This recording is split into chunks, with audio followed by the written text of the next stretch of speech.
UK work visa जो है वो बिना आइल्स के पॉसिबल है। ऐसी कंपनीज़ हैं जो कि आपको बोलती हैं हमें यूके वर्क वीज़ा के लिए आइल्स रिक्वायर्ड है। कौन सी ऐसी कंपनीज़ हैं जो कि 110% आपको ये बोलती हैं कि भाई हमें आइल्स रिक्वायर्ड है, और कौन कौन सी ऐसी कंपनीज़ हैं जो कि आपको बोलती हैं हमें यूके वर्क वीज़ा के लिए आइल्स रिक्वायर्ड नहीं है। तो आज आपका जो एम्प्लॉयर होता है ना, वो ये देखते हैं कि यार इसकी प्रैक्टिकल स्किल्स अच्छी हैं, वो मोस्टली फोकस करते हैं आइल्स के स्कोर से ज़्यादा, वो मोस्टली फोकस करते हैं आपकी प्रैक्टिकल स्किल्स पे। अस्सलाम वालेकुम दोस्तों, उम्मीद करता हूँ आप सब लोग खैरियत से होंगे। मैं एहसन अली और हमारे साथ हैं सारिम।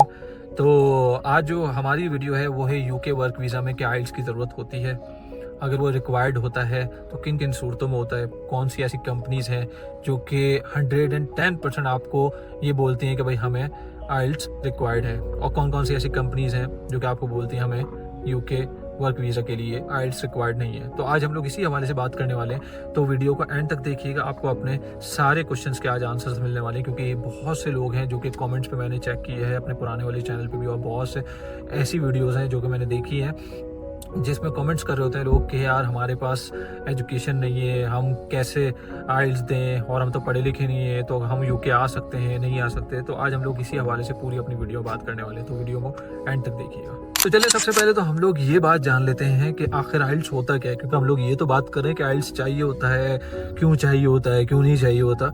तो सबसे पहले तो हमें ये पता होना चाहिए कि आइल्स होता क्या है। Basically IELTS stand for international English language testing system. ये ऐसा सिस्टम है जो होम ऑफिस वाले चेक करते हैं कि जो कंपनी आपको या ऑर्गेनाइजेशन आपको स्पॉन्सर कर रही है उसके साथ आप proper intermediate level of English बोल सकते हैं कि नहीं बोल सकते। अब डिफरेंट कंट्रीज के डिफरेंट लैंग्वेज टेस्ट होते हैं। जो यूके है उसकी नेटिव लैंग्वेज इंग्लिश है, तो इसीलिए इंग्लिश लैंग्वेज टेस्ट होता है। अच्छा, आइल्स जो होता है ना वो दो टाइप का होता है, लाइक जनरल आइल्स और एकेडमिक आइल्स। तो हम लोग बात करते हैं कि जनरल आइल्स बेसिकली किन किन वीज़ा के लिए यूज़ होता है। लाइक यूके वर्क वीज़ा हो गया, सही है, उसके लिए जनरल आइल्स यूज़ होगा। डिपेंडेंट जो आते हैं लोग, सही है, आपके बहुत सारे ऐसे वीज़ाज हैं तो वो उस कैटेगरी में हमारा जनरल आइल्स यूज़ होता है। और बाकी एकेडमिक आइल्स जो होता है वो कोई भी हायर एजुकेशन के लिए कोई भी स्टूडेंट आ रहा होता है यूके पढ़ने के लिए किसी भी यूनिवर्सिटी में, तो हमारे पास एकेडमिक आइल्स यूज़ होता है। तो ये दो तरह के आइल्स होते हैं हमारे। हमने पहले बात की थी कि आइल्ट्स डिफरेंट वीज़ा कैटेगरीज के लिए इम्पोर्टेंट होता है, सही है। अब हम बात करते हैं कि आइल्ट्स कब रिक्वायर्ड नहीं होता। अगर आप वर्क वीज़ा पे यूके आना चाहते हैं और आप कहते हो कि आपने आइल्ट्स नहीं देना, तो वो भी पॉसिबल है। पहली चीज़, अगर आपका एम्प्लॉयर यूके होम ऑफिस का अप्रूव्ड स्पॉन्सर है तो आपका जो एम्प्लॉयर है वो यूँ शो कर सकता है कि इसको आइल्ट्स की ज़रूरत नहीं है, वो किसी और फॉर्म में भी इंग्लिश लैंग्वेज टेस्ट शो कर सकता है। लेट्स से सारे बेसिकली ये कहना चाह रहे हैं कि अगर आप इंडिया, पाकिस्तान या बांग्लादेश से आ रहे हैं तो आप किसी अच्छी किसी रेपुटेबल यूनिवर्सिटी से आपने डिग्री हासिल की है और उस डिग्री पे क्लियर ये मेंशन है कि आपका मीडियम ऑफ इंस्ट्रक्शंस इंग्लिश में है, तो इसका मतलब आपको आइल्ट्स की ज़रूरत नहीं है। आप उस डिग्री को भी एज आइल्ट्स यूज़ कर सकते हो और वो डिग्री आपके बड़ा काम आने वाली है। तो यही चीज़ है, क्योंकि बहुत सारे लोग ऐसे हैं जो कि उस डिग्री के बाद भी आइल्ट्स दे रहे होते हैं, तो भाई आपको आइल्ट्स की ज़रूरत नहीं है। फिर आप अपनी डिग्री के बिहाफ पर भी आप सबमिट करवा सकते हो जो भी आपके डॉक्यूमेंटेशन में आपको चाहिए होता है आइल्ट्स वगैरह। तो आइल्ट्स की जगह आप डिग्री सबमिट करवा दो, वो भी आपकी चल। कोई जॉब टाइप्स ऐसी होती हैं जिसमें आपको आइल्ट्स देने की जरूरत नहीं पड़ती। Let's say for example, mostly आप कह लो केयर वर्कर्स और हॉस्पिटैलिटी जॉब्स में वो आपका जो एम्प्लॉयर होता है ना, वो ये देखते हैं कि यार इसकी प्रैक्टिकल स्किल्स अच्छी हैं, वो मोस्टली फोकस करते हैं आइल्ट्स के स्कोर से ज़्यादा, वो मोस्टली फोकस करते हैं आपकी प्रैक्टिकल स्किल्स पे। अगर आपकी प्रैक्टिकल स्किल्स अच्छी हैं, आपके पास के एक्सपीरियंस अच्छे हैं, तो वो आपसे बेसिक से इंग्लिश का इंटरव्यू कर लेंगे और बोलेंगे आपको आइल्ट्स की जरूरत नहीं है, इस बंदे को हम स्पॉन्सर कर लेते हैं। ऐसे भी सिनेरियोस होते हैं। इससे पहले आपको मेंशन किया था ना कि अगर आप आइल्ट्स का टेस्ट नहीं देना चाहते तो आप अपनी एकेडमिक डिग्री के थ्रू वेरीफाई करा सकते हो कि आपका जो मीडियम ऑफ इंग्लिश, मीडियम जो था ना आप पढ़े हो वो इंग्लिश में पढ़े हो।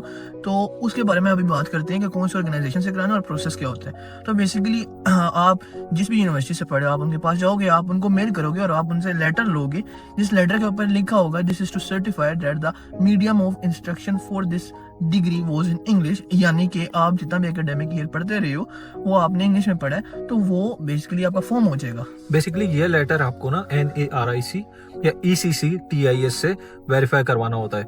ये यूके की दो ऑर्गेनाइजेशंस होती हैं और इस प्रोसेस को हम कहते हैं English language assessment through ECCTIS।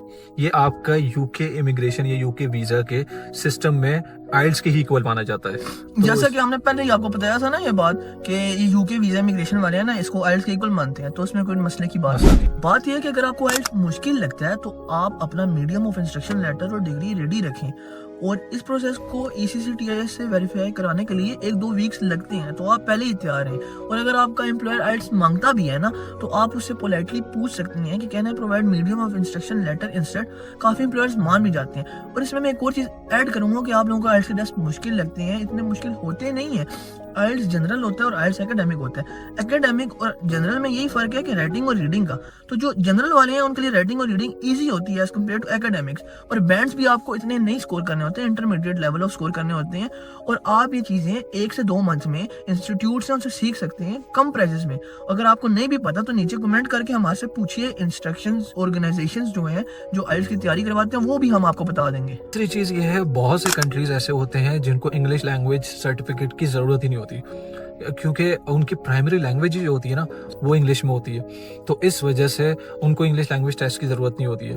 तो अगर आप बात करें जैसे USA हो गया, कनाडा हो गया, ऑस्ट्रेलिया हो गया, इनकी प्राइमरी लैंग्वेज ही इंग्लिश है। तो ये इस बड़ी वजह सही से बात की ऐसन मैंने ऐसन भी ये बात बिल्कुल ठीक कर रहे हैं, क्योंकि आप देखो जो साउथ एशियन कंट्रीज है ना, जैसे होगी पाकिस्तान, इंडिया, बांग्लादेश, हमारी प्राइमरी लैंग्वेज डिफरेंट होती है। हमारी प्राइमरी लैंग्वेज जो होती है उर्दू, हिंदी, बंगाली होती है।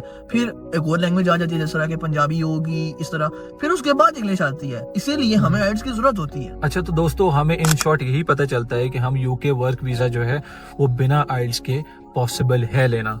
क्यों? क्योंकि हमारे पास और भी तरीके हैं इसके, यानी लेटर या तो डिग्री या तो आप ECCTIS के वेरिफिकेशन के थ्रू आप वो अपनी इंग्लिश को प्रूव कर सकते हो। तो वही चीज़ है कि मतलब हम लोग ये सोचते हैं कि आइल्स के बिना कोई चीज़ पॉसिबल नहीं है, तो मतलब पॉसिबल है। हमने ये इस वीडियो में देख लिया है और ये इन्फॉर्मेशन हमने आपको दे दी है। अच्छा, और दूसरी बात ये, अगर आप वाकई ECCTIS को स्टेप बाय स्टेप जानना चाहते हैं और वो एम्प्लॉयर जो कि बिना आइल्स के स्पॉन्सरशिप प्रोवाइड करते हैं, अगर आप वो जानना चाहते हैं तो काइंडली कॉमेंट सेक्शन में बताइए। हम लोगों की नेक्स्ट वीडियो उसी पर ही होगी फिर।